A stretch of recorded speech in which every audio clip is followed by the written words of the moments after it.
everyone. This is State Representative Kate Lipper-Garabedian. Thank you for joining me for another Conversations with Kate podcast. This morning, I'm joined by Stephanie Nelson, the Executive Director for the Melrose Chamber of Commerce, and to your third or fourth month now. Yes, I just celebrated 3 months. Congratulations. So glad to have you with us this morning to talk a little bit about what the Chamber has been working on and what your vision is for the coming months. Thank you for having me. Great. So the Melrose Chamber of Commerce is an independent, private nonprofit organization. You have nearly 300 members, which are businesses in and around the city of Melrose. And you're working to grow and succeed through networking, advocacy, communications, events, and more. I know as a city councilor and now as a state representative, I've often been in touch with you and your predecessors to talk about the small business community, events that are happening, and ways we can be supportive. So I'm really excited to get to know you a little bit better today and share with others the great work you're doing. Thank you. I'm so excited to be here. I joked when I first was accepted into the role that I'm honored as a proud townie. I live in the house that I grew up in, so being at the Chamber is really, really exciting because I already have a lot of great relationships in and around town, and now being able to help those businesses and individuals is an honor, honestly. That's great. You know, I'm more of a newcomer to Melrose, so I've heard a lot about different businesses that have existed over the years and what people miss or what they're excited about seeing come in.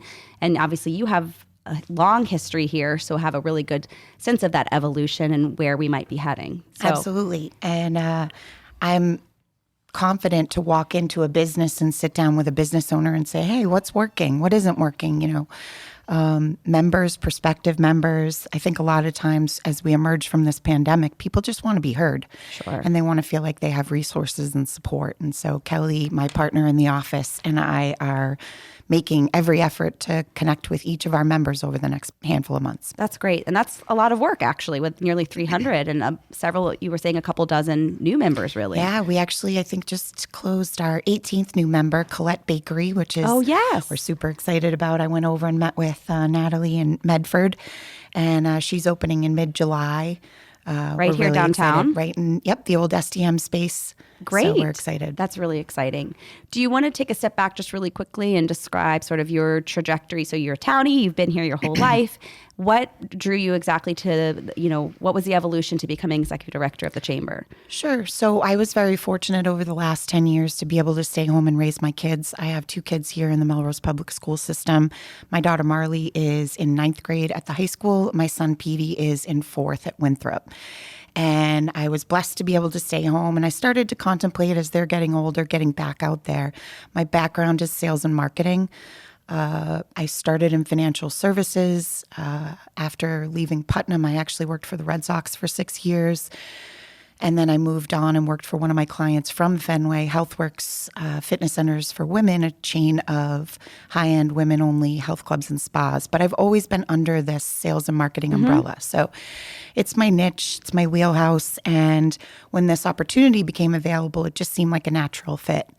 And we hit the ground running, and we're so excited. That's really great. Well, that's a really good skill set to bring to it in addition to just your long commitment to the city. And I see you at some of the Winthrop events because we're moms there together. Winthrop moms.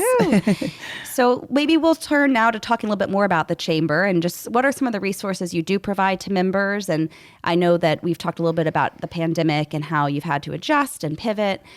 So sort of thinking about, I think you said outside the box thinking about how to continue to support, you know, members during a time where hopefully we're moving a little bit beyond the pandemic, but there are still some challenges maybe in the nearer future. Yeah, absolutely. Networking obviously is a, fundamental feature of the Chamber support. So we're seeing great attendance at some of our networking events. We had a grand opening on the 25th at one of our board members, and we had nearly 50 people. So I think even though there are still some COVID concerns, people want that connection and People are ready to start reconnecting. We have a number of events slated, grand opening meet and greet at McGuire Kitchen and Bath, which is just over the Wakefield line. Ribbon cutting at Commonwealth Properties, one of our members. We've got the block party on the 17th, which we're really excited about. But that's a new one, right? That is a new one. Yeah. It's very similar to the stroll. A lot of people have been asking, is this replacing the stroll? It's similar. I think there'll be a focus on arts. Okay. So while they'll still have music like we do at the Stroll, they're going to have some live artist demonstrations, which will be exciting. And I think this is geared a little bit more towards families. So it's a kickoff to summer. It's the last day of school, where the Stroll, we kind of position it as an adult an event. But yeah, we're really excited about that. And then obviously the Victorian Fair. One thing I wanted to share with you is new this year, we have a standing table at the farmers market. And it's an opportunity for us to have one of our members come and share their products or services and get exposure to Melrosians. The market, I think, averages around 500 attendees, and some beautiful summer days, they can see upwards of 1,000 attendees. So it's a great chance for some of our members to interact directly with Melrosians and talk about who they are and where they are. I do have to give a little shout out to Hanan at Yara Chocolate. Absolutely. She is a wonderful woman. I'm sure anyone that's following social media saw how kind she was over the course of the pandemic, sharing her goodies to try and bring smiles to families as we sort of endured the craziness of the pandemic. Well, her sales were yesterday, I think, 6 times what she normally does on a day. And she was just beaming and talking about thinking outside of the box. This is stuff we want to try. Right. That's great. For people who aren't as familiar with all the events that you just shared, which are, examples of how vibrant Melrose is and what an important role the Chamber plays in making that possible. So the farmers market happens once a week during the summer over near the Cedar Park train station. And remind everybody which day. So that's on Thursdays from 1 to 6 p.m. And if anyone's interested in following any information on these events, please visit our website, which is www.melrosechamber.org. Or if you're on Facebook, follow Melrose Chamber of Commerce. We'll be promoting all of our events and keeping up with the Chamber. And then in June, we've got Friday the 17th. Friday the 17th. The kickoff where we're going to close down Main Street. Exactly. From Grove Street to Upham. Yes. We'll have live musicians on Essex. And that's from 6 to 9 p.m. on Friday the 17th, the last day of school. Okay. And this podcast hopefully will play before then, but we don't know. But then there's the summer stroll, which will be in July. Exactly. That's on Friday, July 29th, also from 6 to 9 p.m. Live music. The street's blocked off. It's just a great opportunity to connect with the community. It's really great. And then the Victorian Fair will be in September. Correct. Second Sunday in September every year. This year it's on September 11th from 11 a.m. to 4 p.m. We are hopeful that this might be the biggest year yet.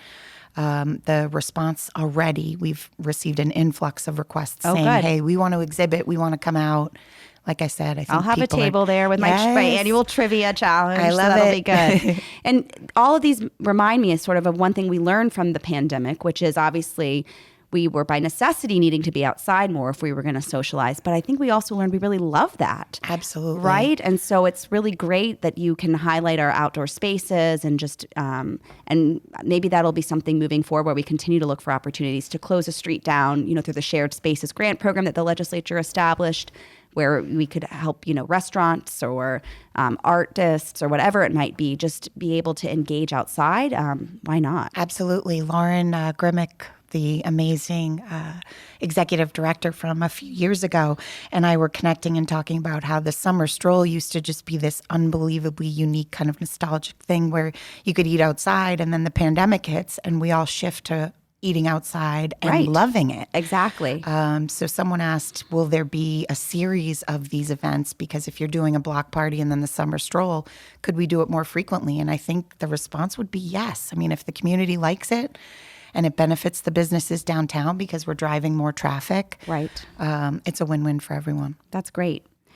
So what would you want policymakers to know? I mean, you're already, so Lauren Grimmick, you're a predecessor from a couple years ago, is now actually in City Hall. Correct. Director of Business Development. Which is fantastic. Absolutely. So you're working directly with local government.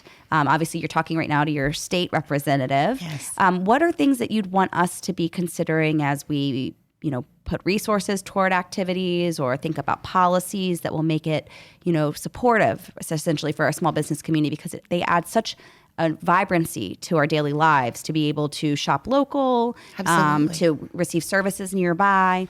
What are things we need to be mindful of as policymakers? So I think the most important thing, my immediate reaction is just including us in conversation. And by that, I mean, when things are happening in and around the city, just consider having the chamber be in the loop, because oftentimes, I think just the pace of life right now, it's difficult to get all different parties to the table. But I think if our small businesses that make Melrose what Melrose is, how Melrose is so special, if they're feeling like they're invited to the table and have a voice. So I can't speak to like a specific instance, Sure, other than just giving them that exposure and that connection. I appreciate that. And I expect that sometimes you have a closer sort of touch point to some of the businesses and what struggles they may be having, Absolutely. And so certainly being inclusive and being in communication with you would help provide examples of why we need to shift a certain policy or why resources in a specific sort of line item are really useful and helpful for a business, right? So when Kelly and I are visiting businesses and we're sort of collecting information about what's working and what isn't working, maybe there's an opportunity for us to kind of roll up that information and share it with you and other city officials so that we can all be on the same page, trying to preempt. Right. Just avoid something that is avoidable. Absolutely. Or be really proactive about a real great opportunity. Sure. Yeah. And keeping everyone kind of in the loop. I think communication is such a key piece to things running smoothly. And, with technology, there isn't any reason why we can't all be on that same page. Right. Does the chamber, and speaking of technology, you referenced where people can find your website. You have social media presence. We have a monthly newsletter that's going out today. Okay. And we really do want to become a centralized place for what's happening in Melrose. And we've talked to all of our members saying, hey, create an event, create a program at a fitness center, create a special at a store so that we can give you that exposure. You want people to come downtown, go to the website, go to the Facebook page and say, hey, what's happening this weekend? Sure. We want people to come downtown and stay downtown, and we want to become the resource and the tool to give them the reason to stay. Right.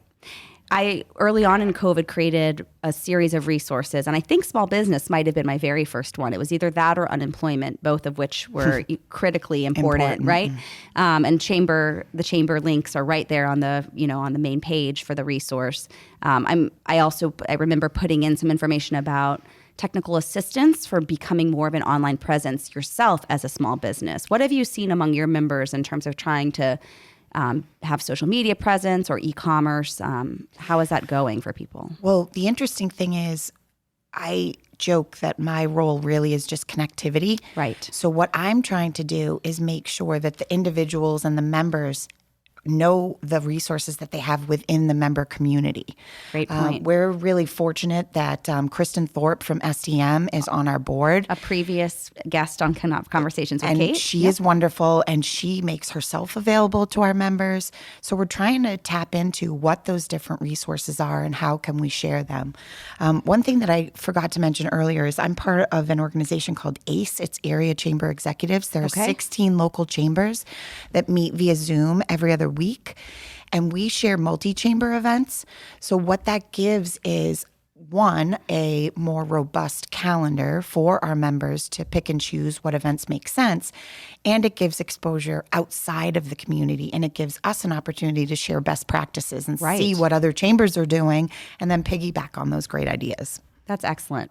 Yeah, the pandemic, not being able to be around each other was challenging just from an emotional, social aspect. Absolutely. It also, there's value in just being together. You learn things, you hear something that sort of sparks an idea for your own, mission. Absolutely. So I'm glad that you've figured out ways to continue to build the network, whether that's virtually or in person now, again. Right. And we're open. We're so excited to infuse new excitement and energy into the chamber and to what we're doing for Melrose. We're asking our members, if you had a wish list, what would you like to see us do? Sure. With respect to specific events, how we could help, advocate on your behalf. So hopefully that will evolve over the next, again, I've only been in the role for 3 months and I think we've made great strides. I'd love to sit down with you next year and talk about, a recap That of, would be great. all the great things that we did. That'd be great. And for now, obviously people can find you online. They can find you at the table at the farmers market every week. Yes. Which is a great idea, a great initiative that you've put together to highlight your members and also let people know about what the chamber's doing. So I'll look forward to seeing you there too. Thank you. And I'd be remiss if I didn't say, if anyone's listening and thinking we could be an extension of your marketing efforts here in town, we would love to help you. And I can be reached at stephanie@melrosechamber.org. Great. Well, thank you so much, Stephanie. Thank you, Stephanie Kate. Nelson, Yes. Executive Director of the Melrose Chamber of Commerce. So great to get to catch up and hear a lot about the good work you're doing. Thank you so much. Thanks for having me. And let's get out on the course soon. Yes, let's do that. All right. That's true. Favorite summer pastime is golf? Absolutely. All golf. right, let's do it. All right, let's do it. All right. Thanks, everyone, for listening. Be well.